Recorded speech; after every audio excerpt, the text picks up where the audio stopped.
Olá, tudo bem? Bem-vindo ao canal Viver de Renda. Se inscreva no canal, deixe seu like e compartilhe com os amigos. Nos acompanhe também no Instagram Viver de Renda Canal e no nosso novo canal no YouTube, o Café com Ações. Meu nome é Cláudio Faleiro, formado em administração, consultor empresarial, investidor na Bolsa desde 2006.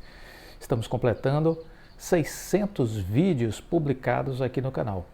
Assista todos esses vídeos. Falamos sobre muitas coisas: educação financeira, desenvolvimento de uma mentalidade vencedora para o mercado de ações, como escolher boas empresas para investir. Falo de algumas empresas como Magazine Luiza, PetroRio, Bolsa Americana, Disney, Johnson, Apple, Microsoft. Falamos sobre o pensamento empresarial, como funcionam as empresas, porque é importante entender essa dinâmica empresarial antes de começar a investir no mercado de ações. O papel da liderança, enfim, os temas são muitos e eu sugiro que você maratone os vídeos, porque eu tenho certeza que isso vai mudar você de patamar. Você vai passar a ser um investidor de sucesso. Se o conteúdo for útil, deixe o like, compartilhe com os amigos e nos ajude a chegar a mais e mais pessoas. Bom, estamos no domingo fazendo o nosso estudo de caso da Oi. E, antes de mais nada, saúde a todos, um brinde sempre com um bom vinho, minha bebida preferida.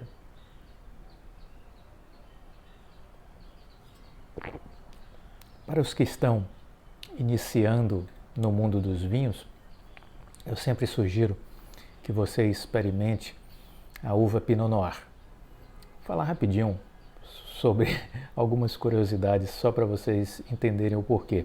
A Pinot Noir ela está diretamente ligada à região francesa da Borgonha e, de acordo com pesquisadores, ela é muito antiga, que provavelmente ela deve existir desde o primeiro século depois de Cristo. Muito provavelmente foi levada para a região pelos romanos. Seus taninos são suaves, o seu sabor é predominantemente fresco, dando um ar delicado e elegante.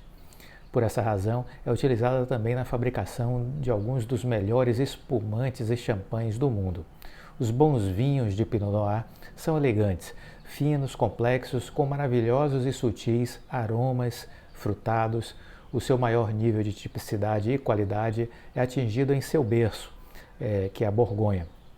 Mas hoje já há ótimos países produzindo Pinot Noir de grande qualidade, como é o caso da Nova Zelândia, Estados Unidos, África do Sul, Chile, Austrália e Argentina. O Brasil também, na Serra Gaúcha, naquela região de Campanha Gaúcha, Campos de Cima da Serra, também produzem excelentes Pinot Noir. No quesito harmonização, é uma uva que combina com carnes leves, como aves, carne suína, bovina, salmão, além de frutos do mar. Portanto, uma uva fácil de combinar e com um sabor que cai muito bem para quem está iniciando, experimentando esse universo dos vinhos.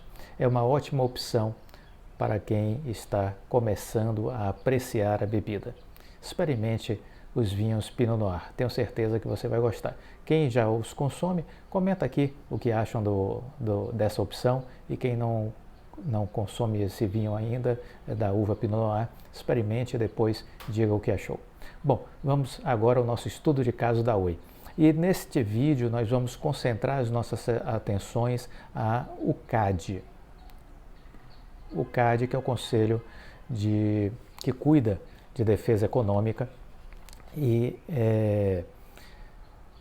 é o responsável, juntamente com a Anatel, de legislar sobre determinadas operações de fusões, aquisições. Cabem a eles, vamos dizer assim, a depender do segmento, né? Se for o segmento de telecom, a Anatel também se envolve, e o CAD cuida dos aspectos das diversas empresas, independente do setor, e sempre analisando as questões concorrenciais. Então, essa última semana, tivemos 2 entrevistas do novo presidente do CAD, e eu quero trazer as 2 entrevistas para compartilhar com vocês. A primeira delas foi publicada no Estado de São Paulo, jornal.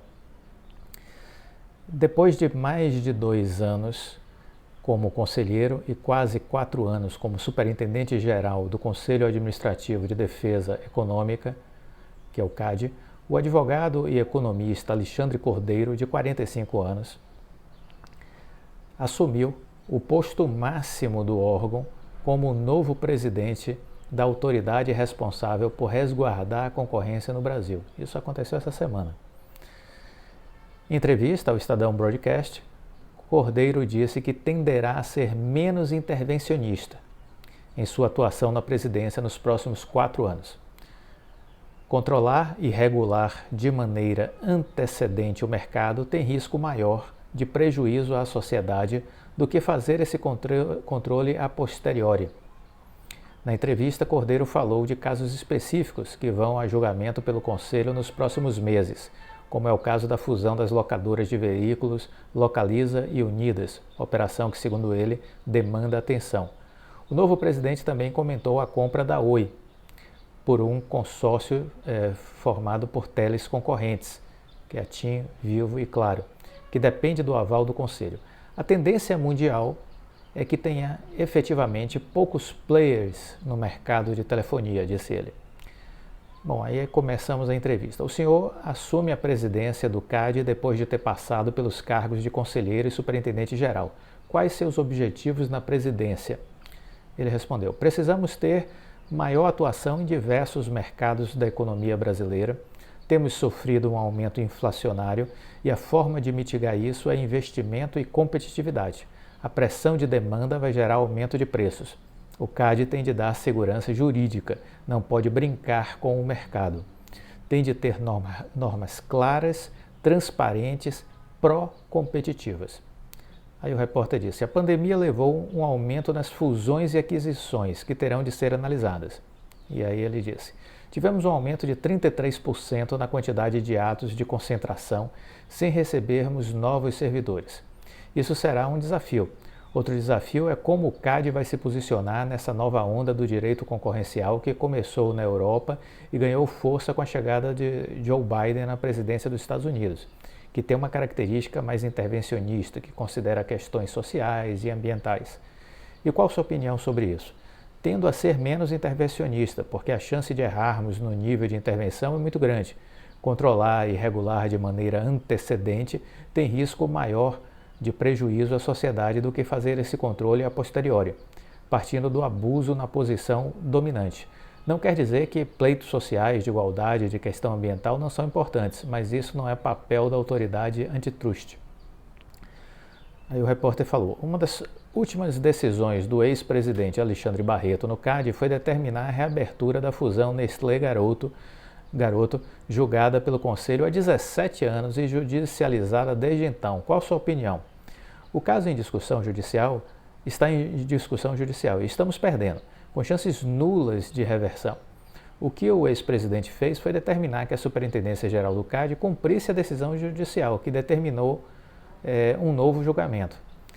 Essa fusão tem mais chances de ser aprovada hoje? Olha, a análise de hoje é sem dúvida diferente da que foi feita em 2004. Então eu acho que tem mais chances sim de ser aprovada. Como relator do caso em 2016, quando fizemos um acordo que determinava a venda de marcas da Garoto pela Nestlé, já achei isso e proferi decisão de que a operação poderia ser aprovada. Falando sobre casos específicos, a fusão entre Localiza e Unidas pode ser aprovada com restrições? Ele disse: não posso falar do caso concreto, porque vou julgar o processo, mas é um caso que realmente demanda atenção. Em relação à compra da Oi pelos concorrentes Claro, TIM e Vivo, o que o senhor acha? Bom, também não posso falar especificamente, mas a tendência mundial é que tenha efetivamente poucos players no mercado de telefonia. A tendência mundial, vou repetir, hein? A tendência mundial é que tenha efetivamente poucos players no mercado financeiro. Então ele não se pronuncia, mas ele deixa aqui claro de que entende que essa é uma coisa natural. Ou seja, o fato aí são as entrelinhas, que a gente precisa aprender a ler entrelinhas, né? As entrelinhas ele está dizendo o quê? Olha, o fato da Oi estar sendo vendida e comprada por 3 outras concorrentes não tem problema, porque o mundo tem experiências nesse sentido e não houve prejuízo das sociedades que viveram essa experiência. Então é natural isso, nós não vamos trabalhar contra uma coisa que já foi evidenciada em outros países desenvolvidos. É isso que está sendo dito nas entrelinhas, né? No setor de combustíveis, o CAD fechou um acordo em 2019 para que a Petrobras vendesse suas refinarias, mas a empresa vem pedindo mais prazo para que isso ocorra. O CAD vai adiar? Olha, depende da justificativa. O que a Petrobras tem pedido é para mudar prazos intermediários, como publicação de editais e etapas desse processo. A ideia é que o prazo final permaneça, que é dezembro de 2021. A Europa e os Estados Unidos têm fechado o cerco a grandes conglomerados da internet, como o Google e o Facebook. Qual a sua visão sobre isso? Olha, ser grande não é problema. O problema é abusar dessa posição dominante. Pode ser um paradoxo, mas se você começa a regular setores da economia para impedir que empresas cresçam, pode inibir inovação e eficiência. A diferença do mercado digital e de outros é a velocidade. Passamos por um momento político turbulento, que tem efeitos na economia. Como isso afeta o CAD? Olha, o CAD, pelo fato de ter característica de autarquia, não se mistura com a questão política. Todos os membros têm mandato, são cargos que cruzam governos. Não estou dizendo que estamos completamente alheios ao que está acontecendo no Brasil e no mundo, mas o CAD tem sua autonomia administrativa e financeira e a capacidade de autogestão que independe do que efetivamente está acontecendo na política brasileira.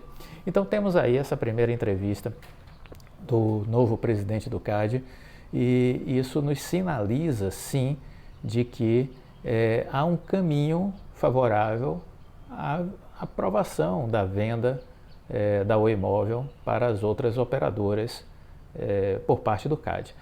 Quem acompanha o Viver de Renda escuta eu dizer isso desde o ano passado, na verdade. Desde o ano passado eu digo, olha, não há problemas, a Anatel vai aprovar e o CAD vai aprovar. Eu afirmo isso com todas as letras. O que me faz afirmar isso com todas as letras, a ter essa certeza, enquanto muitos não afirmam e muitos têm dúvida? Olha, a minha experiência empresarial, o fato de já ter vivido dentro do ambiente corporativo, o fato de já ter estudado e visto outros processos de fusão que passaram pelo CAD. Aqui no canal, na playlist, tem uma pasta com alguns vídeos que eu já fiz sobre a atuação do CAD, né? Outros casos que aconteceram ao longo da história e como o CAD se posicionou. Então, quando você junta uma visão empresarial, uma experiência empresarial e o estudo, o conhecimento, isso vai fortalecendo as nossas teses, vai fortalecendo o nosso pensamento. E por isso eu afirmo, desde o ano passado, que não haverá problemas com relação à venda da Oi Móvel para os seus concorrentes. E cada dia isso vai ficando muito mais claro para todos, para todos. O que era claro para mim está ficando claro para todos agora, porque esses pronunciamentos reforçam o que eu venho dizendo, né? A outra matéria saiu no Brasil Journal. No CAD, um novo xerife, cauteloso com os remédios que aplica, foi o título da matéria. O novo presidente do CAD se orgulha de suas credenciais liberais e é avesso a qualquer ativismo que desvie o órgão antitruste do que ele considera ser sua missão principal, zelar pelo bem-estar do consumidor. No mundo em que aumentam as pressões para regular as Big Techs, Alexandre Cordeiro diz que o antitruste é um movimento pendular. Ora a sociedade exige que o regulador vá além, ora que volte ao básico. Agora estamos passando por um movimento de voltar para antes dos anos 80, antes da escola de Chicago, quando o regulador tentava cuidar de tudo. Alexandre disse ao Brasil Journal, em sua primeira entrevista, depois de sua nomeação, daqui a pouco vamos ver que isso não vai dar certo e vamos voltar para uma análise mais técnica e específica. Com habilidade política ímpar, Alexandre estreou no CAD pela caneta de Dilma Rousseff em 2015. O governo Temer o elevou a superintendente geral, cargo que foi reconduzido por Jair Bolsonaro, e agora o nomeou presidente. Formado em Direito e Economia, Alexandre tem mestrado em Direito Constitucional e está terminando seu doutorado em Direito Econômico na Universidade Federal de Minas Gerais. Apesar de ter sua indicação atribuída ao Partido Progressista, é servidor de carreira há mais de 15 anos, desde que passou no concurso público para auditor da Controladoria Geral da União. O novo presidente assume o CAD em meio a um ano de recordes de operações, de fusões e aquisições. Só no primeiro semestre, o CAD esteve aí apreciando pelo menos mais 33% de atos de concentração considerando este ano versus o ano que passou. Abaixo, a seguir, vamos comentar os principais trechos dessa entrevista que ele deu ao Brasil Journal. Qual o papel do CAD, o que ele tem a fazer, o que ele não pode fazer? Se você lê a história do direito concorrencial, respondeu ele, algumas coisas mudaram durante o último século. Você tem um marco importante, que é a Escola de Chicago, ali em 1980, e antes dela você tinha uma pegada diferente. Antes você tinha uma característica intervencionista do direito antitruste no mundo. Logo depois da Grande Depressão, houve uma intervenção muito grande, trazendo questões de direito social, tributário, ambientais e de política para dentro da análise concorrencial. Isso gerou uma confusão muito grande sobre a tecnicidade do direito concorrencial. Aí veio a Escola de Chicago e trouxe uma análise mais, vamos dizer assim, focada no bem-estar do consumidor. O que o direito concorrencial precisa saber? No final do dia, como vai estar o consumidor em relação ao preço e à qualidade dos serviços e produtos. É isso que é o essencial. E o que está acontecendo hoje no mundo com relação a essa discussão? Há uma disputa geopolítica muito grande, principalmente em relação às Big Techs. Das 10 maiores empresas do mundo, 7 são de tecnologia, nenhuma delas é europeia. Você tem uma pegada de esquerda vindo agora pelos Estados Unidos com um olhar mais crítico em relação à economia digital. Isso levanta a questão sobre em que momento intervir. Eu faço uma intervenção prévia e isso pode inibir desenvolvimento, eficiência, tecnologia. Ou eu deixo a coisa acontecer e faço uma intervenção a posteriori. E aí já pode ser tarde. Essa é a discussão que está no mundo. Vamos dar um exemplo prático. Teve um caso em 2018 que foi a Siemens comprando a Alstom. Mais de 100 bilhões de euros de operação. Ia criar a maior companhia aérea. Esse caso passou nas nossas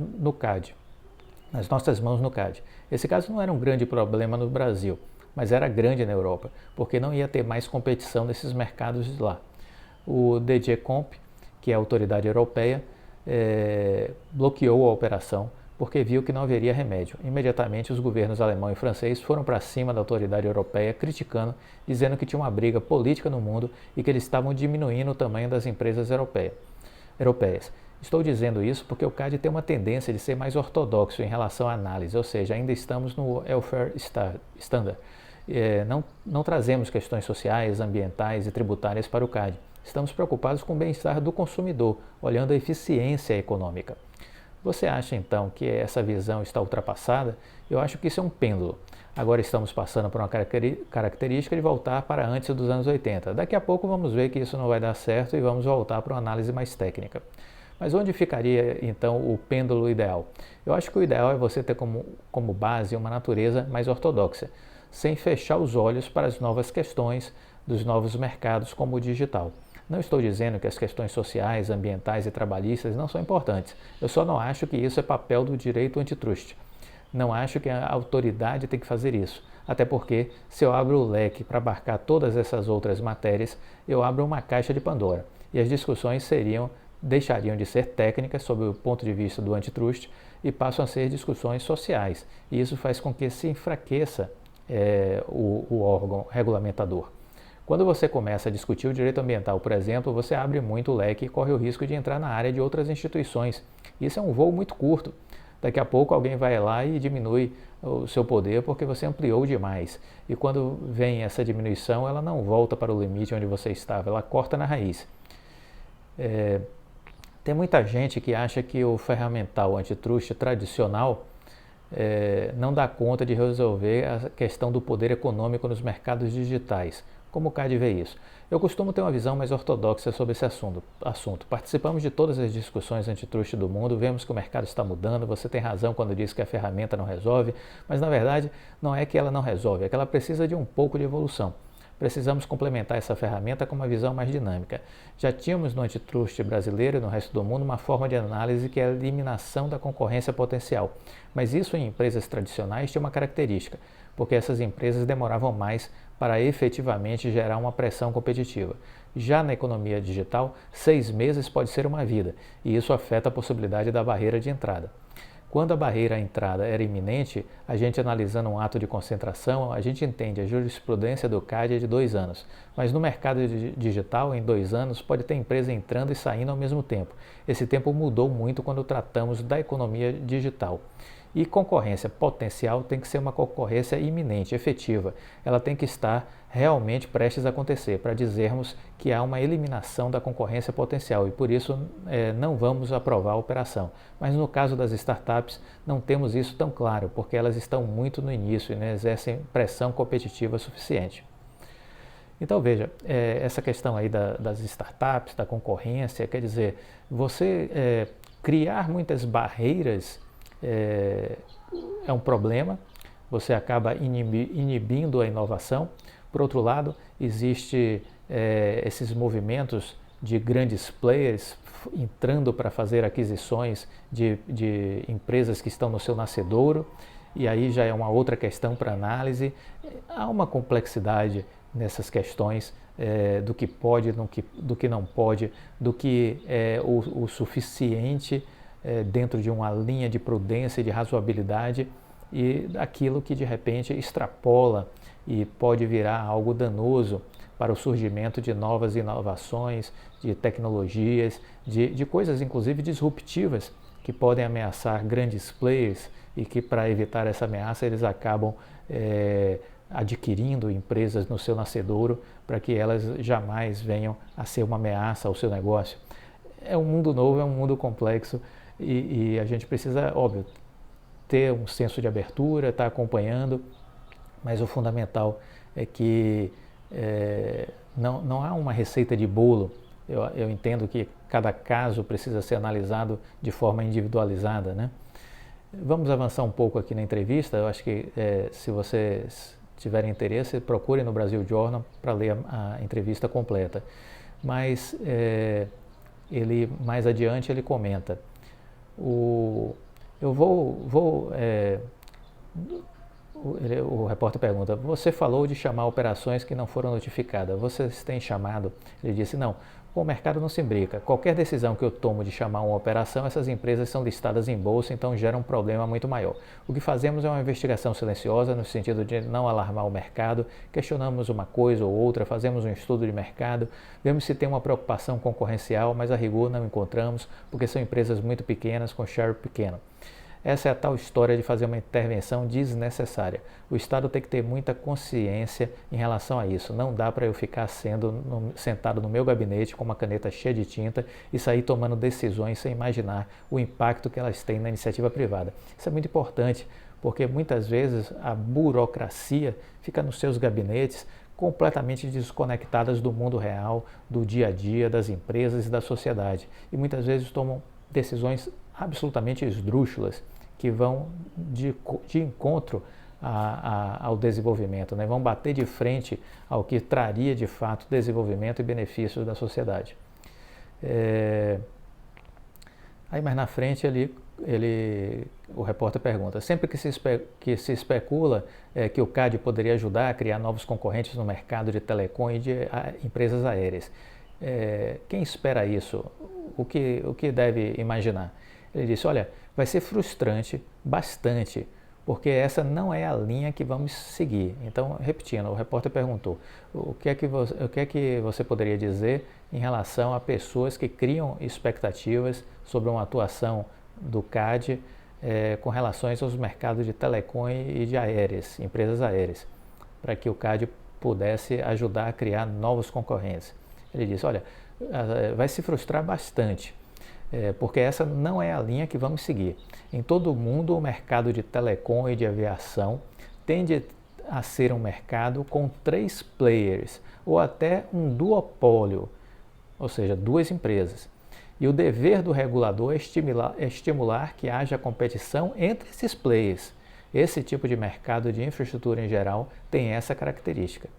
Então, nesse trecho aqui, que eu vou encerrar, ele continua abordando outras questões, como da Raizen e de outras empresas, mas eu vou encerrar aqui, por conta do tempo do vídeo. Então, aqui ele deixa muito claro que ele admite, sim, no mercado de telecom, 3 players, no caso de aviação, ou até um duopólio, que isso é perfeitamente plausível e aceitável, que o esforço do CAD será garantir a concorrência entre eles.